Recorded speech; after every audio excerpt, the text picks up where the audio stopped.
Whispers in the storm. Sometimes, the things we fear the most aren't lurking in the shadows. They're right in front of us, waiting. This is one story I'll never forget because it still haunts me every time it rains.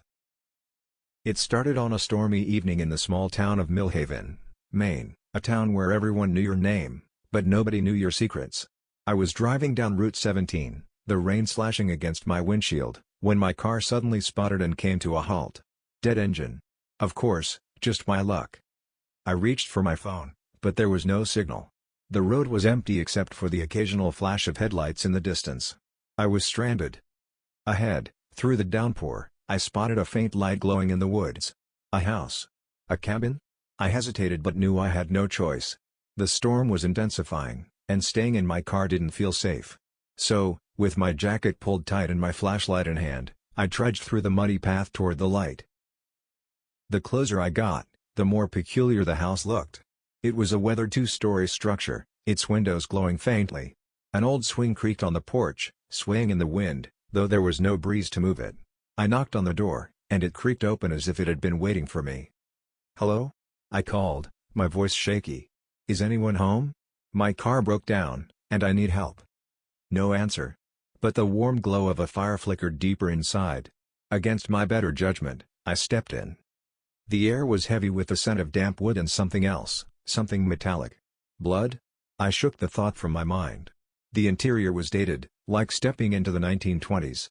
A record player softly crackled in the corner, playing an eerie, warped tune.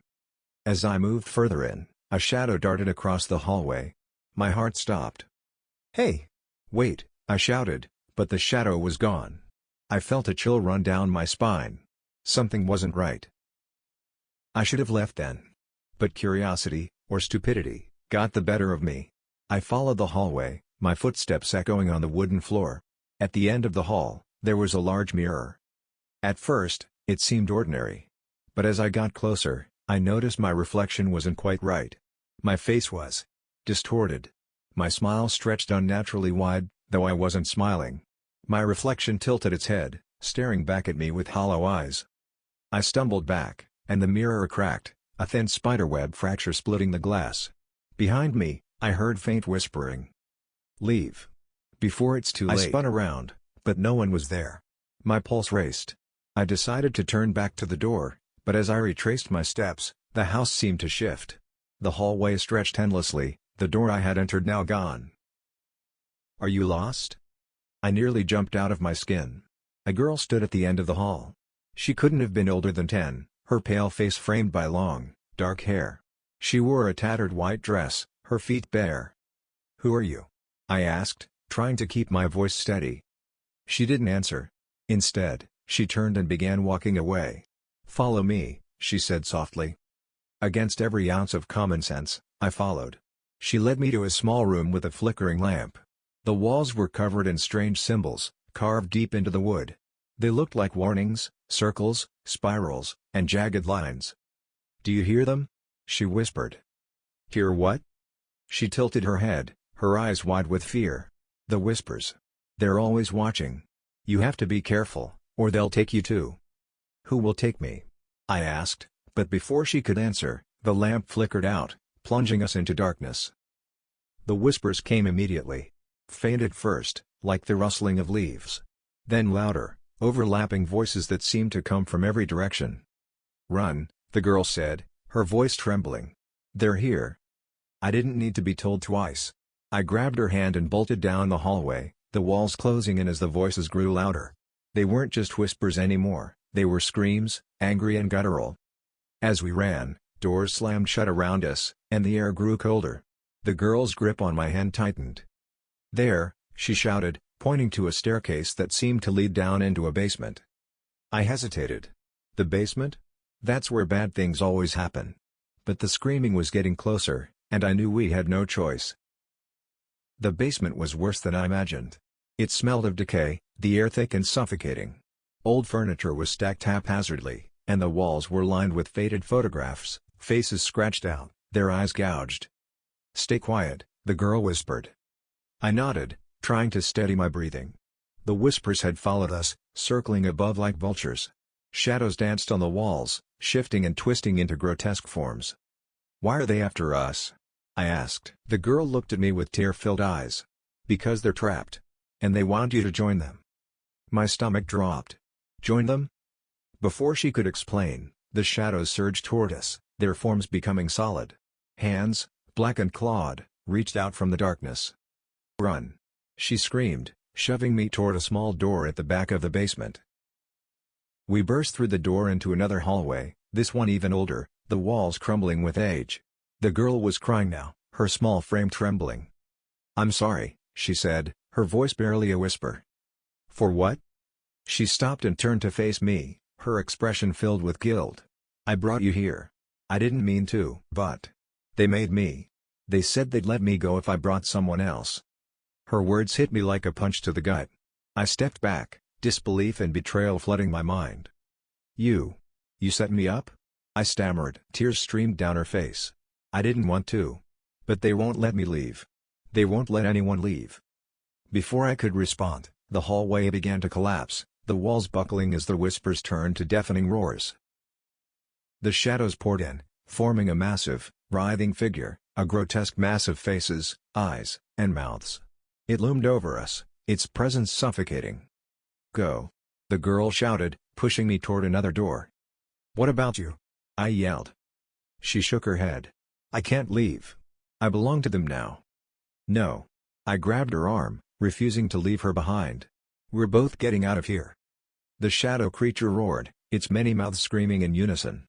It lunged at us, its claws swiping inches from my face. I pulled the girl through the door, slamming it shut behind us. We were back in the woods, the rain pouring down. But the whispers. They were still there, faint but persistent. The Forgotten Room. Every family has secrets. But some secrets are buried for a reason. This is the story of what happens when curiosity unearths something best left forgotten. When my wife, Claire, and I bought the old farmhouse on the outskirts of Vermont, we thought we'd found our dream home. It was a fixer-upper, sure, but it had charm, creaky wooden floors, a wraparound porch, and enough land to finally escape the noise of the city. From the moment we moved in, though, things felt off. The air inside the house was always cold, no matter how high we cranked the heat. Sometimes, we'd hear faint tapping noises at night, like someone lightly knocking on the walls. "Just the house settling," Claire would say with a nervous laugh. But one day, while exploring the attic, we discovered something neither of us could explain: a locked door. The attic was dusty and cluttered with old furniture, but that door stood out. It was smaller than the other doors in the house, tucked into the far corner. The wood was darker, the brass handle tarnished with age. "Did the realtor mention this?" Claire asked, brushing cobwebs from her hair. I shook my head. "No. And I don't have a key for it, either." We tried everything to open it, a screwdriver, a crowbar, but the door wouldn't budge. It felt almost alive, the way it seemed to hum under my fingertips. "Maybe it's just a storage closet," Claire suggested, though her voice lacked conviction. "Yeah," I muttered, "or maybe not." That night, as I lay in bed, I couldn't stop thinking about the door. What was behind it? Why was it locked? A week later, while cleaning out the basement, I found an old wooden box hidden beneath a loose floorboard. Inside was a single item, a rusted key. I felt a strange pull toward it, as if it was meant to be found. Without telling Claire, I took the key to the attic and slid it into the lock. The door clicked open with an ease that shouldn't have been possible. Inside was a small, windowless room. The walls were covered in faded wallpaper, the floor layered with dust. In the center of the room stood a rocking chair, gently swaying as though someone had just left it. I stepped inside, and the air grew colder. On the far wall, there was a mirror, large and oval, its frame carved with intricate patterns. But when I looked into the mirror, my reflection wasn't alone. Behind me stood a woman. She was pale, her face gone, with hollow eyes that seemed to pierce right through me. Her lips were cracked, twisted into a faint, eerie smile. I spun around, but the room was empty. When I turned back to the mirror, the woman was closer, her hands reaching toward me. A loud crash from downstairs broke the trance. I bolted out of the room, slamming the door behind me. I didn't tell Claire what I saw. How could I? She'd think I was losing my mind. Instead, I started researching the house's history. I found out it had belonged to a family named the Whitfields back in the 1920s. They'd been wealthy and reclusive, known for their eccentricities. But in 1928, tragedy struck. Their youngest daughter, Margaret, vanished without a trace. Her disappearance was never solved. Rumors spread that the Whitfields had hidden something terrible, but no evidence was ever found. The thought made my stomach churn. Could Margaret's disappearance be connected to that room? That night, the nightmares began. I dreamt of the woman from the mirror. She stood at the foot of my bed, whispering in a language I couldn't understand. Her hands clawed at the air, her mouth stretching unnaturally wide. I woke up drenched in sweat, gasping for air. Claire stirred beside me. "Are you okay?" she murmured, half asleep. "Yeah," I lied, wiping my face. But I wasn't okay. And I knew the dreams wouldn't stop until I went back to that room. The next morning, I returned to the attic. The door was still locked, but the key was warm in my pocket. Inside, the room was just as I'd left it, except for one thing, the mirror. It now stood in the center of the room, facing me. My hands trembled as I approached it. This time, I didn't see my reflection. Instead, the mirror showed a scene from the past. A little girl sat in the rocking chair, her hair neatly braided. Margaret. Her parents stood behind her, their faces twisted with anger. They shouted at her, their words muffled, as she sobbed. Her father grabbed her by the arm, dragging her toward the mirror. "No!" Margaret screamed, clawing at the floor. "Please don't!" But her cries went unanswered. Her father shoved her into the mirror, and she disappeared, her screams echoing in the small room. I stumbled back, my heart pounding. That's when I saw her. Margaret, or what was left of her. She stepped out of the mirror, her movements jerky and unnatural. "You shouldn't have opened the door," she hissed, her voice a mix of anger and sorrow. I didn't know," I stammered, backing away. "They trapped me here," she said, her hollow eyes fixed on mine. "And now, they'll trap you too." Before I could react, the mirror began to glow. Shadows poured from its surface, swirling around me. "No," I shouted, trying to fight them off. But they were too strong. When I woke up, I was no longer in the attic. I was in the mirror. I pounded on the glass, screaming for help, but no one could hear me. Through the glass, I could see Claire searching the house, calling my name. "Claire," I shouted, but my voice was muffled. She walked right past the mirror, oblivious to my cries. I watched helplessly as she found the attic door. She hesitated, her hand hovering over the handle. "Don't do it," I whispered, though I knew she couldn't hear me. The door creaked open, and Claire stepped inside. Claire found the mirror and stared into it, her expression confused. "James?" she said softly. "Claire." "It's me," I shouted, banging on the glass. Her eyes widened. "James? What's going on?" Before I could explain, Margaret appeared behind her, her face contorted with rage. "Another one to take my place," she whispered. "No!" I screamed, but it was too late. Margaret lunged at Claire, dragging her toward the mirror. "James!" Claire cried, her hands clawing at the surface as she was pulled in. And just like that, she was gone. They say love conquers all, but some curses are stronger than even the deepest bonds. Now, every time I look into the mirror, I see Claire's face staring back at me, trapped, just like I am. So if you ever find a locked door in your home, leave it locked. Because some doors aren't meant to be opened. The stranger in the window. Have you ever looked out your window at night and seen something, or someone, that didn't belong? This story is a chilling reminder that not everything you see in the dark is your imagination. It began on an ordinary Thursday night. I was home alone, grading papers in the living room. The house was quiet, save for the ticking of the clock and the occasional rustle of the wind outside. I just poured myself a second cup of coffee when I noticed it, a figure standing outside my window. At first, I thought it was a trick of the light. But when I looked closer, I saw him. A man. Tall, dressed in dark clothes, his face obscured by the shadows. He wasn't moving, just standing there, staring at me. My heart skipped a beat. I stood frozen, unsure of what to do. Slowly, I reached for my phone and dialed 911.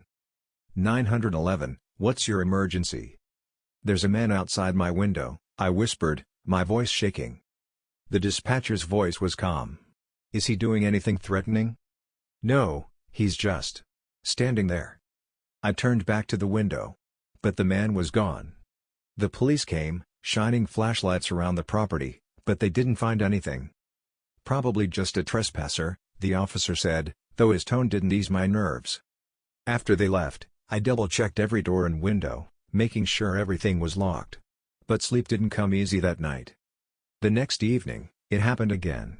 I was sitting on the couch, watching TV, when I felt it, the sensation of being watched. I turned toward the window, and there he was. This time, I got a better look. His face was pale, almost ghostly, and his eyes, they were empty. Hollow. "Who are you?" I shouted, though my voice cracked with fear. He didn't respond. He just smiled, a slow, sinister smile that sent chills down my spine. I called the police again, but by the time they arrived, the man had disappeared. "Are you sure you're not imagining things?"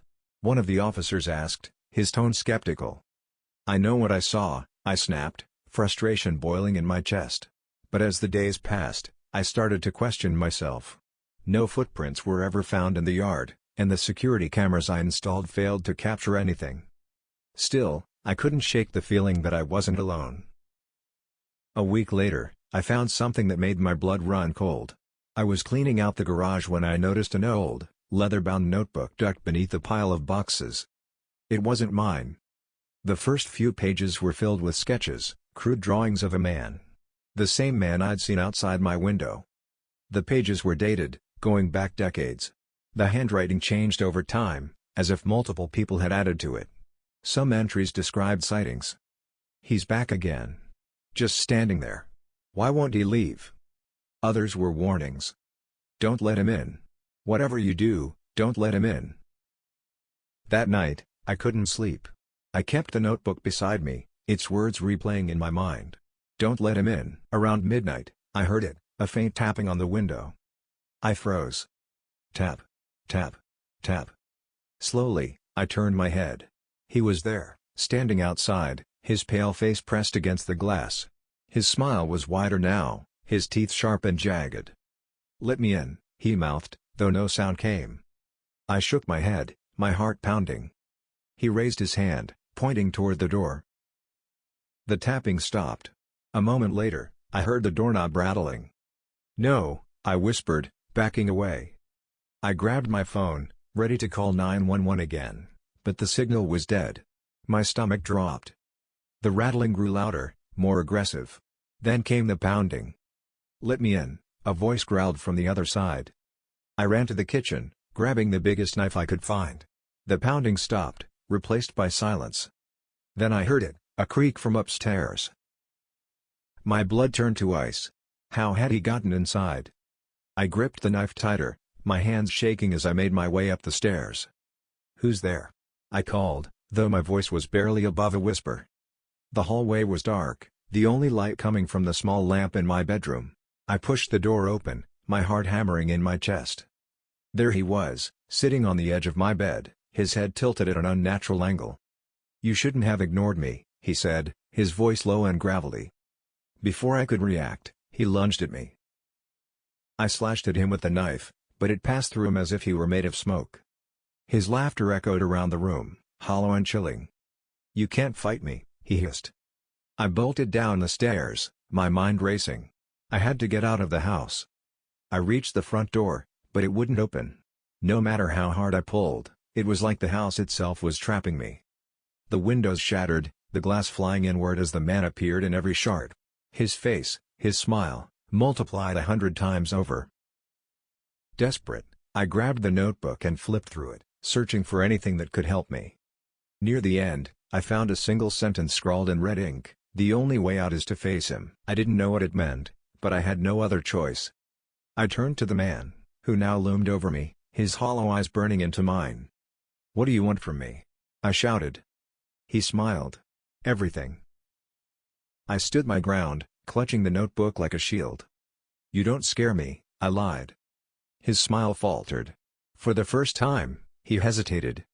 "You think you're strong enough?" he growled, his form flickering like a dying flame. I stepped forward. "I'm not afraid of you." The man let out a deafening scream, his body dissolving into smoke. The house shook, the walls cracking as the darkness consumed him. And then, silence. I still don't know who, or what, he was.